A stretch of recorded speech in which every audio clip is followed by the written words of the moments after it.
Hey everyone, this podcast is part of Story Mode, the podcast network of Gamefully Unemployed. You can support us and gain access to other great exclusive podcasts at patreon.com/gamefullyunemployed. That's patreon.com/GAMEFULLY unemployed, which is spelled like it sounds.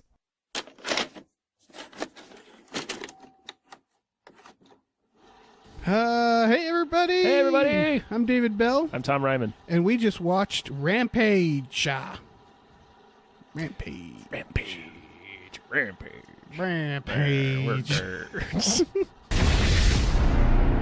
George was 7 feet and weighed 500 pounds.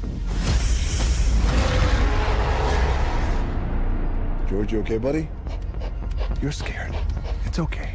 This morning, he's 9 feet, pushing 1,000. What's happening to my friend? Are you familiar with genetic editing? Changes will be incredibly unpredictable. Is he the only one? Oh, you didn't know about the 30-foot wolf? Already delightful start. Okay, so What'd you think? I think I liked it. Mm-hmm. It's definitely better than any Godzilla movie that's come out in the last 20 years. Yes. At least in America. I mean... It's better than the Kong movies. Yeah. Yeah, and that's saying a lot, right? Like, right, that was the realization I had in theaters, where it was like, I like this better than King Kong or that Kong Skull Island or Godzilla or Cloverfield. Like, still just a dumb giant monster movie, but at least it remembered to be that. Yeah, it definitely did do that. It's shockingly violent. Yes.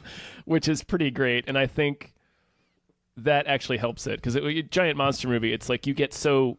With all the destruction films that are coming out, you get so numb to it when you don't actually see the people falling out of the buildings and screaming. Yes, when you don't actually see the person physically falling straight into the mouth of a monster. Yeah. Into their throat. Mm-hmm. Which is wonderful. Yeah, they kill a lot of people in this film. They punished a lot of people. A lot of people get murdered in this film. And I think you kind of, for destruction to... And I haven't seen San Andreas, which it's the same director. Right.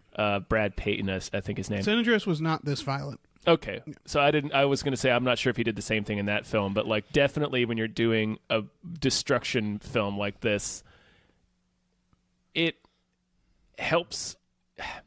It sounds ghoulish, but like you need to see the people like falling out of buildings, or like, when they pick up a car, you hear a person shrieking as they get thrown through the air. Like, you need to have that reminder of what the stakes are. Yeah. Because otherwise you're just watching cartoons destroying cartoons. It needs to be somewhat from the perspective of humans. Yeah. Even though this wasn't shot from that perspective. But no. This director, having watched San Andreas, is kind of doing Roland Emmerich movies better than Roland Emmerich. San Andreas, it was the same thing of this. Now I have to watch it. Yeah, they have a two-dimensional bad guy in that. Get what's coming to him. There's a bad guy in San Andreas? Yeah, it's Reed Richards from, I believe, Fantastic Four, not the newest one. Yoan Grufford, I think is his name. Yeah. And, not from the original one, you're saying? Yeah, from the 2005 one, yeah. Who, in that one, he plays like the stepfather of this girl who's the main character, and she gets trapped in a car, and he just like dicks out on her. He's just weird. like, well, bye, see ya. And it's just like, wow, no one could do that. Like, yeah, I don't... Even the shittiest stepfather. And it's the same with this movie, is the villains were ridiculous. But that was fine. Yeah. It's, There's a moment early on in the film where they're explaining... It's the two villains. It's Malin Ackerman and then some goofy smush face guy that I didn't know. Yeah, and they play evil NASA, basically. They're evil NASA brother and sister. Yeah, evil space scientists. Yeah. There's a point early in the film where they're talking about their Rampage project, which is making this gas, I guess, that makes animals big and strong and insane. For some reason. For some reason. Yeah. And there's a Rampage arcade machine in their skyscraper office. You clearly see it behind the guy. So you see it in the shot as Malin Ackerman is explaining their Rampage project. So it's like, okay, so in this universe, the Rampage video game exists, and you created a chemical to make animals giant. It existed and inspired them. Yeah. Yeah. And then you named it Rampage. Like, yeah, they're just big fans of the video games. They're rich, and they're like, what if we do that? yeah, what if we just do that? Yeah. I and mean, they did. And they don't. Oh, man. The movie, it's dumb. It's very dumb. Characters make inexplicable decisions and also know information that they can only know from reading the script. Yes. Like when Dr. Kate Caldwell gives The Rock a fist bump. It's like she wasn't present for when he gave the fist bump to George. No, I think that's supposed to mean they're like soulmates, like him and George and him and her. It's such a specific thing to do because you don't see the emotional fist bump that often in films. And she does it to like make like an apology fist bump. Right. She seems to know that this is his weakness. Yeah, is the fist bump. Yeah. So, get to his heart through but his fist. she wasn't there to see him give George a fist bump. No. George, by the way, is a giant, gorilla. Yeah, so the events of the film, it takes the other bad thing, I mean, I can get past characters making dumb decisions and knowing information they shouldn't know because the movie is aware that it's a stupid monster movie. Yes. And it has fun with it while still being, like I said, shockingly violent. Yeah. But the main fault of the film is that it takes about an hour and 10 minutes to get started. Yeah, I mean, they enlarged the animals pretty quickly. I was, when the pieces crashed and George got bigger, that happened quick enough for me. Because when they had that first scene, well, the first scene is a spaceship. The first scene is Marley Shelton in space. With a giant rat. Getting attacked by a giant rat. I know why they didn't, but I kind of wanted them to not show the rat to give us like something a little bit mysterious, like so we don't see like they right away are just like, yeah, and here's what the giant monsters were more or less look like. And she has to take these samples, and right away you know that the bad guys are very bad because they don't let her into the escape pod unless she goes and get these samples. Yeah. They straight up say, we're not going to unlock the escape pod unless you go get the samples. Which baffled me at first because I didn't know it wasn't NASA. So I was just like, Jesus, NASA. Yeah. It's fucking hardcore. So she gets into the space pod, but the escape pod explodes because the giant rat cracked it. Mm-hmm. And then all the samples fall to the earth in different spots around the globe, and one of them lands in George's enclosure, and he becomes huge. One of them lands in front of a wolf, and it becomes huge. And one of them lands in the Everglades, and an alligator eats it, and it becomes huge. It becomes the wolf and the alligator become huge and mutated. George just becomes huge. Yeah, why did that happen? Like nothing happened to George, but like the wolf grew like porcupine quills and wings. Yeah, and the alligator looked like it was crossed with a warthog. I'll do the work of the movie for it. Is my assumption is those samples. Some of them were just wildly different than others, and they crashed. Okay. Like some of them had like warthog DNA, and yeah, sure, why not? Yeah, we'll accept that. Whatever. And I was happy that George gets big in like the first 15 minutes. They have one scene with The Rock and his like students doing sign language with gorillas, which I'm not a gorilla expert, but right away I was like, this is not how this works. No. He's just like, there's a scene where he's just having a casual conversation with a gorilla. Yeah. And he's like barely signing. He's like doing a couple hand gestures. Right, like. And they're just buds. Yeah, the animal doesn't recognize speech, Dwayne The Rock Johnson.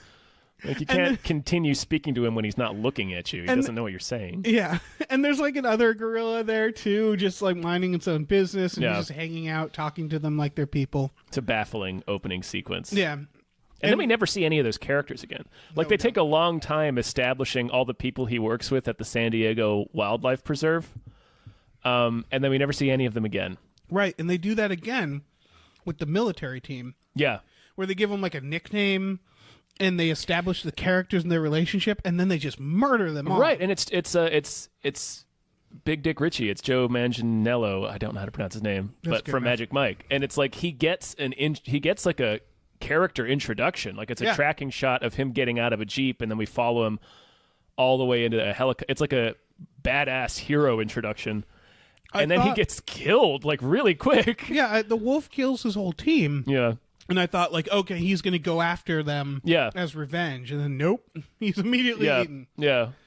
But I kind of like that because it genuinely surprised me. Like, yeah, it's true, yeah.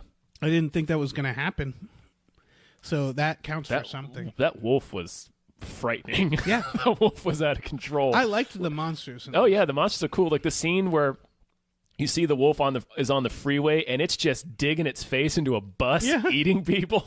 Just having a great time. It was crazy. The monsters had a blast for most of it. Like when they get into the city and they're just wrecking shit. Yeah, George is just throwing cars. Like, oh, it was great. They're clearly playing the video game and having just a whale of a time while they're doing it. Yeah. Yeah, so going by the plot, George gets bigger and he's scared and he kills a grizzly bear. He does. And then he escapes his enclosure. And I felt like a bit of King Kong here because there's a lot of The Rock being like, no, don't shoot at him. And then something happens, they shoot at him. Yeah. He was oddly upset that they tranked him. All I thought was like, well, that's the best. Right, that's kind of what you need to do. And then Negan shows up. Yeah, Negan. Jeffrey Dean Morgan. I want to say he saunters throughout the entire movie. He does. Yeah. The first shot of him, I was like, is he drunk? Like, not the character, the actor. Like, because it really seemed like he was just hammered throughout the entire performance. He's playing this government agent named Russell who has a buttery southern drawl. It's amazing. And makes several mentions to him being a cowboy. And you're right, he swaggers through every scene, and it's wonderful. And just from the trailer, I assumed he was going to be the villain. The bad guy, yeah. But he's totally not. He's a delightful character. Yeah.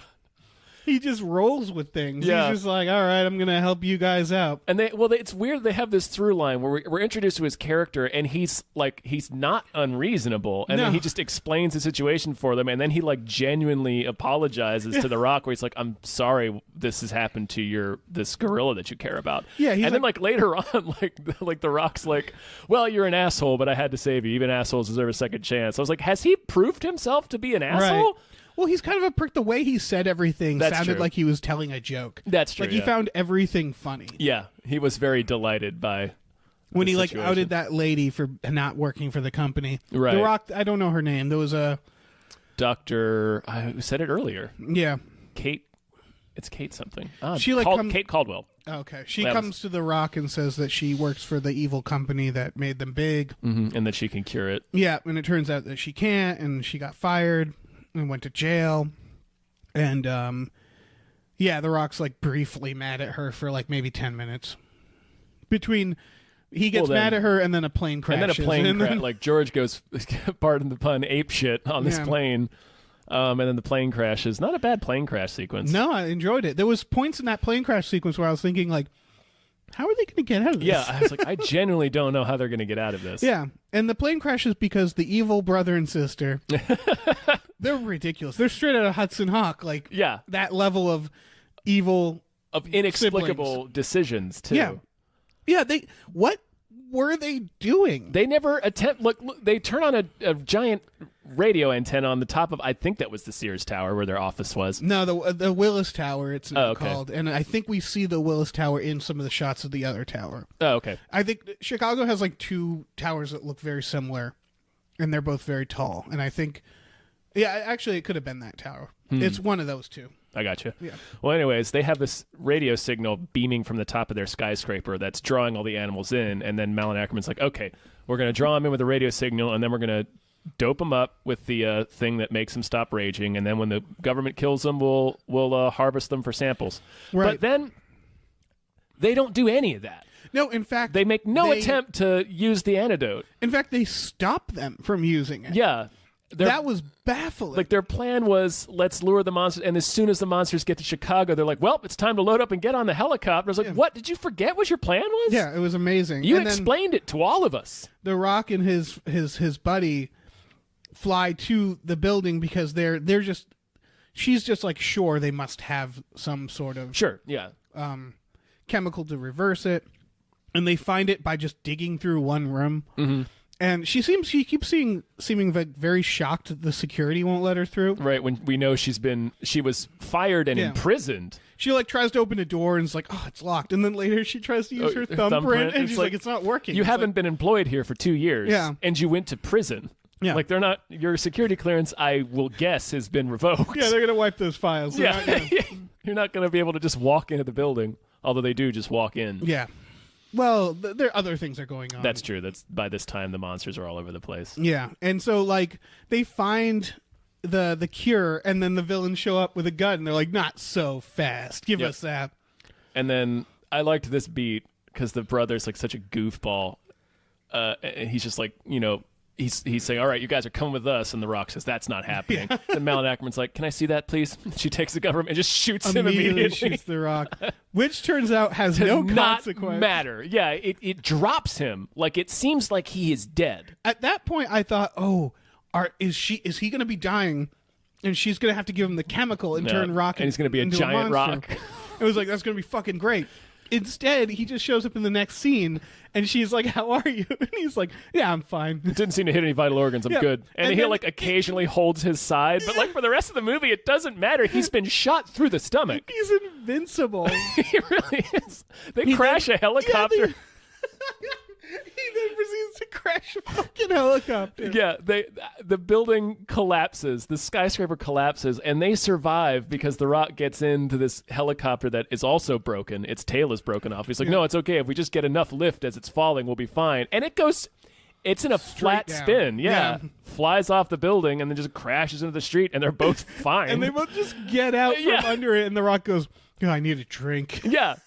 He's still holding his gun. Right, like they were driving down the street at 30 miles an hour and hit some ice and like fishtailed, but they're like, oh, okay, it's okay, we're all fine. We got a little scare there, but we're all fine. It's like, no, you just flew a helicopter off a building. They're invincible. Yeah, it's great.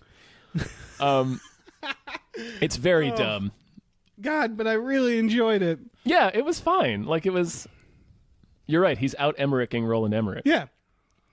He's doing a way better job at it. Yeah. And then, of course, he gives the cure that only doesn't cure the bigness, just cures the aggression to George. And George and The Rock team up and fight giant monsters. They do. And it's wonderful. Here's another part when they give him the cure. They give him the cure by feeding him Malin Ackerman as she's holding the antidote. And there's no... The way this happens... is they're on the top of the building. She's like, okay, Malin Ackerman's like, go give the antidote to the monkey. And Rock's like, okay, I'm going to do it. And he and Dr. Kate Caldwell share a meaningful glance that apparently explained this entire plan. And then he starts walking up the steps, and then he just stops and shouts, George! And George turns around and immediately seizes upon... out of all three of them, because he's in blind rage mode right now, he immediately grabs the bad lady, picks her up, and eats her. It's like, how did you know any of that was going to happen? He was just like, George, eat this lady. We haven't seen him eat anyone in this movie up to that point. Why would you think that? I don't know, man. And why did that work? Like, it worked so good. He dropped her like a fucking like a junior mint, like right down his throat, right down his gullet. And they have this slow motion shot of you just see her going straight disappearing into his throat. Yeah, it's a hell of a thing. It was wild. Yeah, and I was so happy. We should talk about how the other villain died. This is great. He has a confrontation with Negan. Yeah, in the lobby of this same building before it falls, and Negan does his little swagger on him. Yeah, he does. And he's just like, "Hey, why don't you just give me all the information that incriminates you, and you can just run away?" And he's like, "Fine." Yeah, and then he walks out. Yep. And you know something's going to happen. Right. And Negan knows something's going to happen. You see him see some rubble falling, but that doesn't like... His reaction's great. His reaction's perfect. And then he walks out and a giant piece of rubble just squishes him, and blood shoots on the window. Yeah. And what does Negan say? I don't even remember. He like reacts like, oh man, that was a lot. Yeah, that was... That's what he says, that was a lot. He is shocked by the movie he is in. Yeah. Oh, man. He can't fucking believe his own film. Oh, It's so good.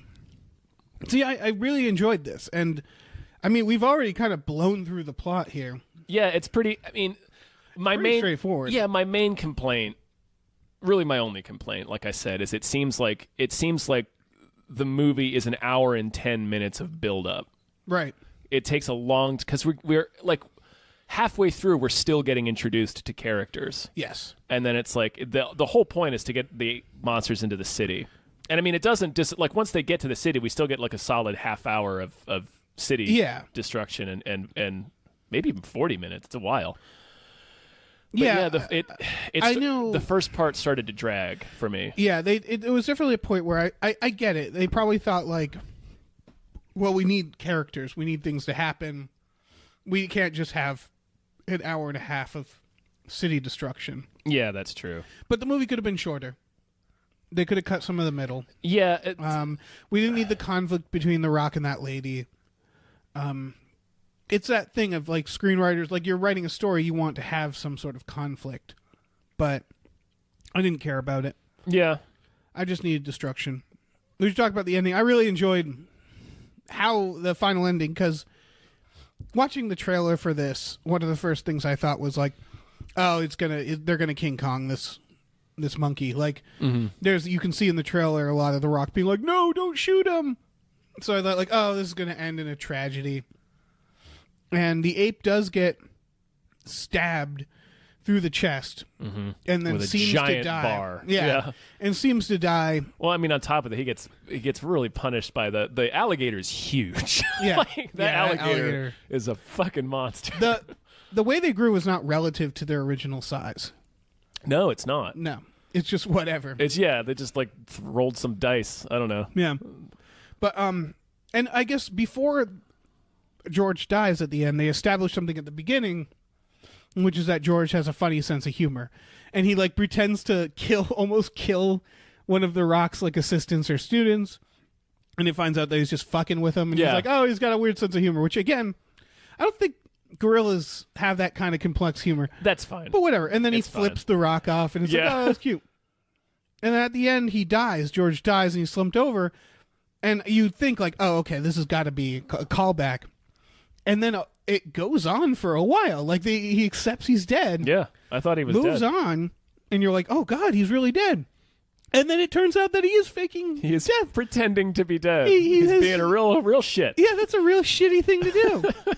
But it was a delight. It was a delightful reveal in the film. He pretends to be dead for like 5 minutes. He really sells it. Yeah. Like, that looks like one dead-ass monkey laying in the street. And then he wakes up, and again, I'm pretty sure they're not capable of such complex moments, but he comes to, and The Rock's like, you're just fucking with me. And then they just sort of wrap things up by walking down the street, just having The Rock, Negan, this lady, and a giant gorilla just sort of stroll down the street like it's the end of any old day. Yeah. They're just like joking and talking. Yeah. And it's like, one of you is a giant gorilla. And the people, like, there's people like coming out of the rubble. No one cares. No one's like, oh my God, there's one of them still alive. Yeah. No, but you see him stop and like help people out of the he skyscraper starts and stuff. people. But it's like, I mean, 20 minutes ago you were killing people. But I love this world. I want to live in this world because I hated always the King Kong trope of like, oh, this giant that's misunderstood and what a tragedy. I like that in this world, people came out and saw him and it was like, oh God, that gorilla's back. Oh, but he seems to know those people. So but he's cool. Yeah, he seems cool. And presumably they just live happily ever after. Well, yeah, they say like, well, where are we going to? Dr. K. Caldwell says, where are we going to put George? And The Rock says, oh, what does he say? I mean, he says, know your damn role and shut your damn mouth. Yeah. But, he says something like, oh, we'll find a place for him. I'll tell you one thing, though. He's not going to be... Where does he say? We're not going to put him on a plane. Oh, that's right. Yeah. Because you remember how the plane crashed? Killed everybody? And a lot of American servicemen were killed in that plane crash. Yeah. At that point in the plot... And none of them were bad guys. Like, they were doing what the government would do and come collect this gigantic ape. Yeah, like in any other movie, this ape would be killed. Oh, yeah. They would euthanize this ape. I do imagine, I really wanted, I kind of wanted to stay till after the credits because I wanted an extra scene where The Rock is, because, The Rock has a background where he kills poachers. He he does. Rescues apes and fucking murders poachers. He does. So I wanted an extra scene where The Rock is back like catching poachers, and they're like, "You in what army?" And there's a giant fucking gorilla, fucking albino gorilla. Yeah, he and just builds a saddle on George. Yeah, or they're just like crime fighters. That would be great. Yeah, we learn a lot about The Rock, whose name is Davis Okoye, I think. Something like that, yeah. And he was like ex-military, and then he went into some government program that's like anti-poaching program in different areas of the world, and now he's I guess a grandfathered in primatologist, because he didn't go to school. They never call him doctor, and like his background is not like in medicine or anything. He just gets along with them. Yeah, he just knows how to talk to gorillas, and they really enjoy his company. Yeah. Side note, whenever The Rock has a character and we hear the character's name, if that name isn't The Rock, it just doesn't sound right to me. Right. He's a man who only looks like he could be called The Rock. Well, it works in Jumanji because his name is, what is it, Dr. Smolder Bravestone? I'm like, yeah. Bravestone, a kind of rock. Yep. But yeah. The continuing to insist that he was called Davis, I was like, no. No, he's not. No, he's That's not. incorrect. That's The Rock. Yeah. I do like that because sometimes they try to slide this by you. Like in a lot of like old Schwarzenegger movies and stuff, they stopped addressing the fact that he's huge. Right. But in this, they didn't try to slide it by us. It's like, oh yeah, he's the primatologist at the San Diego Wildlife Preserve. I'm like, and he's 275 of muscles? Yeah, and later they find out. It's like, oh, he's ex-military and did all this. So I was like, okay. Glad you guys didn't try to sneak that one by us. You can't have The Rock in a film and not explain why he's enormous. Which he uses to beat up people. He beats up two MPs. Yep. And he chokes one out while telling him to, like, don't fight it. Don't fight it. Look how big this arm is. Yeah, there's some humor in this. There's a couple of good beats. I would have been fine with no humor because the movie was so silly on its own.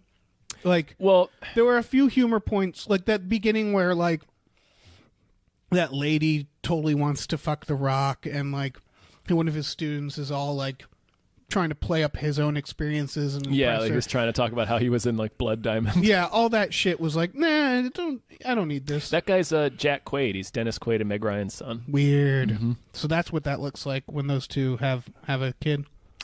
Not as good as I would have expected. No, I'm not impressed. I'm not impressed. Shame on you, Quaid and Ryan. How dare you squander those genetics? Yeah.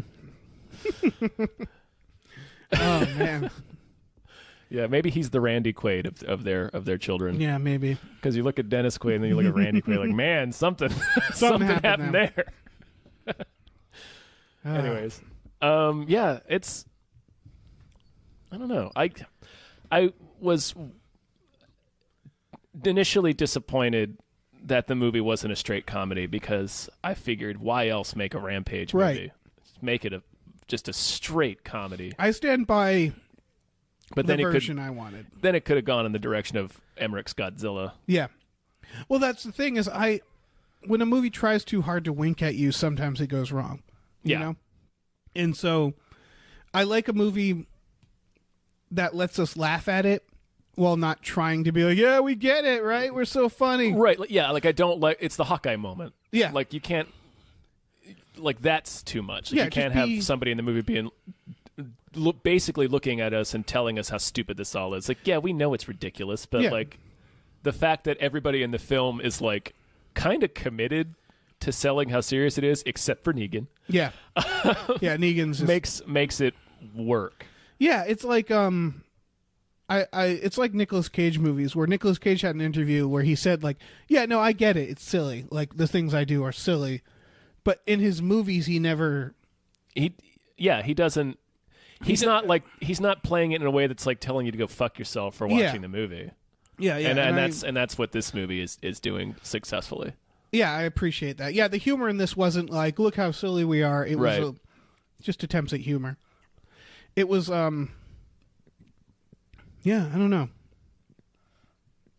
I enjoyed it for what it was. It was, it was a surprisingly fun reveal was when they finally show you the alligator, because you don't see it until the last part of the movie. Yeah, that's true. And there's build up to it. It reminded me of when the T-Rex shows up in Jurassic Park. Right. There's a lot of build up to seeing this alligator. They let us see the dog. Yeah, the fucking wolf was The horrifying. wolf had a great sequence. Yeah, the wolf had some good stuff. That's and true. his reveal was cool because they made it. He was running around a forest and you don't really see him, and then he jumps out into the light to catch a helicopter. Yeah, that was great. Yeah, and it was like almost a hero shot of this wolf. And the helicopter crash was really decent. Yeah, that was a solid. Like Yeah. it was brutal in the fact that it didn't like go up in a huge fireball. Like it smashes down in the river and it's burning, and then it explodes a little bit. Yeah. but it just keeps like it seemed like they really I'm made. glad you noticed that too, because I Yeah. was like, "That's a decent It was helicopter." a decent crash. helicopter crash. Yeah, it was like all the destruction in this movie. The building falling. The building falling was good too Yeah, because they kept.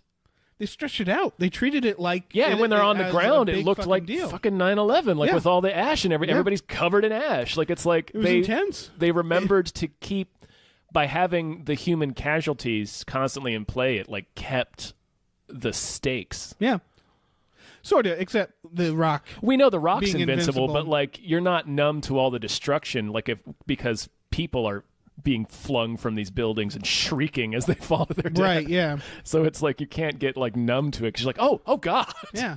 Like, Yeah. The destruction looked good. The CGI looked good. yeah, the effects are really good. Yeah, it's a surprisingly better movie than I expected because we went into this sort of just looking at reviews expecting like lukewarm. Right, because it's pretty solidly at like a 50 on Yeah. Metacritic and Rotten Tomatoes. And yeah, it's not great, but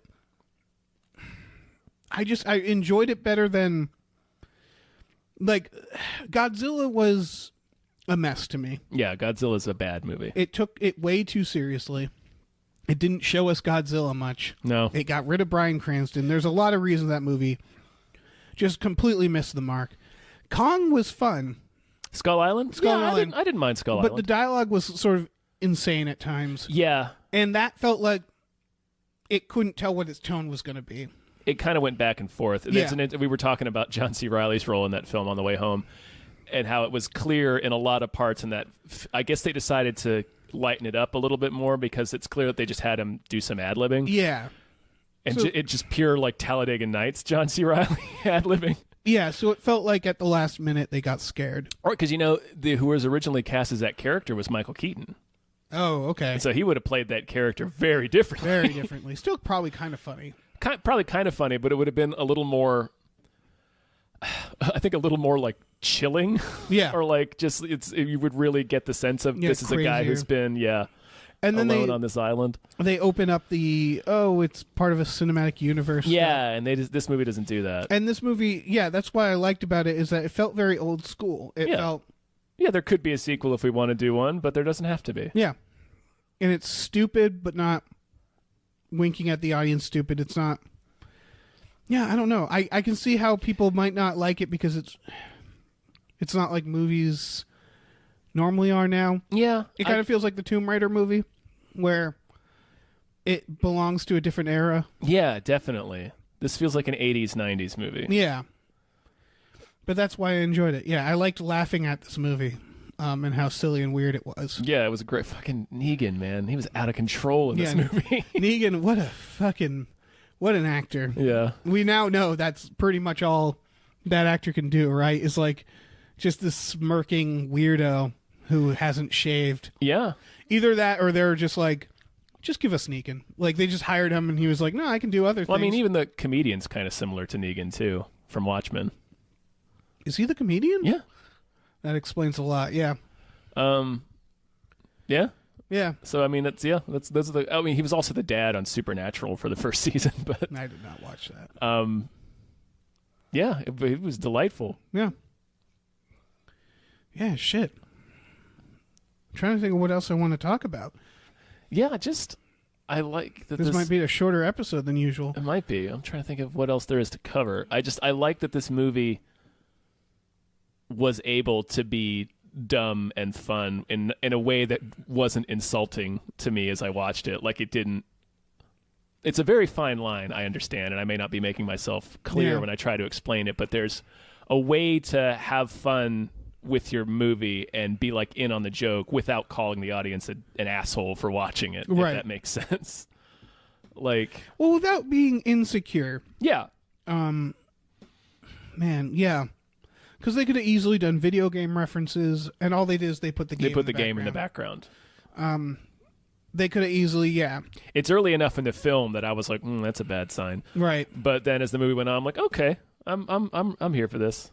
It felt old school in the sense that I feel like the villains. I feel like the director was just like, yeah, just ham it up. Mm-hmm. Just they, do they were whatever you very want. hammy. Yeah, extremely hammy, and it was great. Yeah. They were ridiculous. What was with that rat? She loved that. It was like a pet rat. Yeah. Yeah, like that's a great little thing to give to a villain because it didn't play into anything. No, she just has a pet rat. She has a pet rat. And it's a good gag at the end when the guy's about to take the rat outside with him, and Negan's like, "You know what? Leave the rat with me too, because he doesn't want the rat to get squished." Yeah, it was great. He's like, "I know what's about to happen. You don't."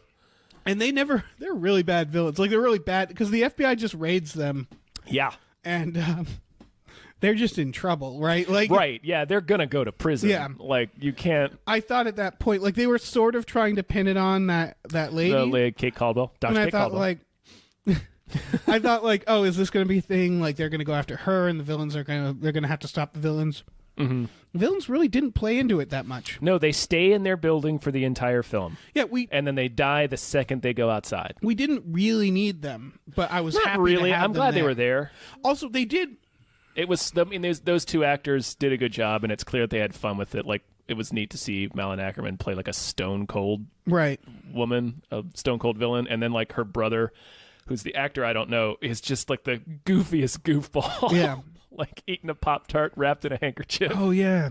Just being insufferable. Just being the most insufferable. Like when he's eating the Pop-Tart, there's like this sounds where he's like... Right. He's like noisily eating that Pop-Tart, and he's just worried all the time, and she just keeps having to tell him to shut his stupid face. But they also... It's delightful. Figured out one problem, because the Godzilla movie did this, where they knew, like, okay, we have to have all three of these monsters in a city together fighting. And they did it by, like, the army bringing a nuke to San Francisco, which was the dumbest thing ever. Well, because they feed on nuclear energy. Remember? Right, but like, why bring it to a populated city to like put on a boat to then bring out? That is it was dumbest fucking movie. And for a serious movie, watching the characters do dumb shit like that is infuriating because they're trying to be serious, but it's like, no, this is schlock. Like this is hacky bullshit. Yeah. Why don't you have more fun with your movie because the writing is garbage. Right, like that movie ends with Godzilla wading back into the ocean and a stadium full of people applauding. Exactly. And it's like the news ticker is like, our hero Godzilla returns to the depths. It's like, this is stupid. Yeah. Like you guys have to know that this is dumb. They didn't totally earn that dumbness. No, they did not. Like that movie's like so moody. Everything happens at night. That's one thing I really liked about. Another thing I really liked about this movie is that it doesn't, like, once it decides to reveal the monsters, it reveals them. Oh, like, it doesn't hide them anymore after that. You never have to squint to see Godzilla through smoke at nighttime. Yeah. And again, like, it'd be okay to do a Godzilla that was that tone. Yeah, of course. The original is that tone. Yeah, if it was written better. Yeah, but it's not. It was written like a dumb monster movie. Yeah. The part where he wrecks Vegas, like if you go to a map, because the Muto busts out of Cheyenne Mountain and then goes towards the nuke, and like if you look on a map, he would have had to double back to Las Vegas to destroy it. Like things like that, where it's like, okay, this is just this is bad writing. You're just dumb. Yeah. You didn't bother to read anything. Whereas this one just has the villains go, we're going to put this radio signal and we're going to rub our hands together evilly. Yep. And they're going to come here and fight. And then we're going to fuck off on a helicopter. And it doesn't make sense, but do you care? No. Does anybody care? It makes as much sense as it needs to. Yeah. For this film. Because they've earned that tone. Yeah, they really have. Well, every time somebody says some kind of pseudoscientific gobbledygook, I'm just like, yeah, that works. Sure. Yeah. Whatever gets us there, man. Sure. Whatever gets these creatures fucking fighting each other. And it's consistent with its dumbness, and that's important. Yeah. Bringing up Pacific Rim for the 18th time. Oh, yeah, Pacific Rim. Well, that's another one that, yeah. It doesn't do what Pacific Rim does in the sense that, one, I don't think Pacific Rim knows that it's dumb, but two, it doesn't, like all the rules that Rampage sets up, it adheres to them. Like as dumb as they are, it doesn't break the rules that it establishes for you. Yeah. This is I know it's weird us praising a movie that got like a 50%, but this is a solid middle of the road stupid movie. Right. Yeah, you don't necessarily need to throw down $20 to go see it in 3D like we did. But yeah, don't see it in 3D. It didn't feel... No, it wasn't. It was not made for... That was clearly a last-minute decision. Yeah. Because it wasn't really made for 3D. Yeah, I thought it might have been when... With that opening sequence, yeah. But no. It's... technically speaking, it's competent. Yeah, it's fine. In terms of cinematography and... Yeah, the director is... fine, I guess. I want to go back and watch San Andreas now. Yeah. Yeah, San Andreas had some fun moments. It knew what it needed to do. It goes kind of over the top, like The Rock in a speedboat going up a tidal wave. Sure, yeah. It's not like 2012 where like it got bogged down with trying to be serious. Yeah, it was just like, no, who gives a fuck? Yeah, this is ridiculous. It knew why people were seeing it, and that this is the same type. Is that this movie knows why people would go see this movie? We still have one more Rock movie. We got Skyscraper later this summer. Oh, fuck! Where he doesn't have a leg. Where it's just Die Hard. Yeah, yeah. It's Die Hard with a one-legged Rocky. Oh man, he's got the little blade. That's gonna be great. And it's like it's a beat in the trailer. Like he's stuck on the side of the skyscraper, and he's stuck on his blade, and the blade's coming detached from him. Holy shit! Yeah, it's gonna be sweet. Oh man, I'm excited for that. Yeah. Shit.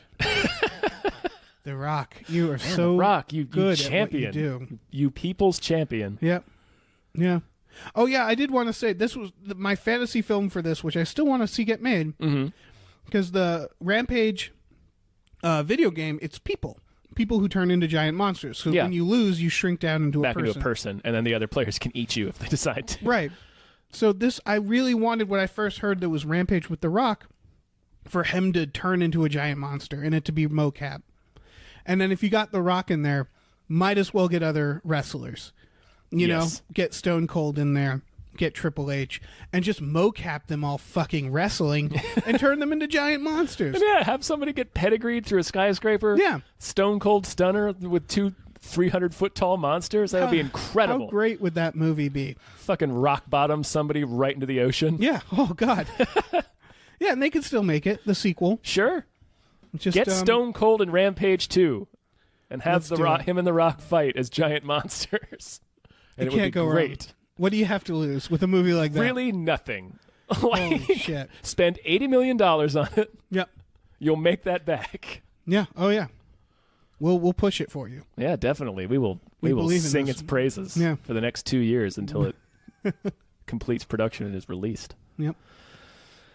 Okay. Man, yeah, I don't really have anything else to say. I kind of want to watch this movie again. Yeah, I do too. Like you just mentioned Tomb Raider again. I'm excited for that to be on streaming. Yeah. Whenever that happens. Oh, yeah. These are both... Tomb Raider and this is solid streaming movies. Oh, yeah. Yeah, I will probably own these films. Yeah. Because I will watch them enough to justify the expenditure. Yeah. And I would say, yeah, fuck it. See Rampage in theaters. See it with friends. Yeah, go with friends. See it at a matinee, maybe. Yeah, yeah. Have some fun. You know, don't treat it... that shit. Yeah.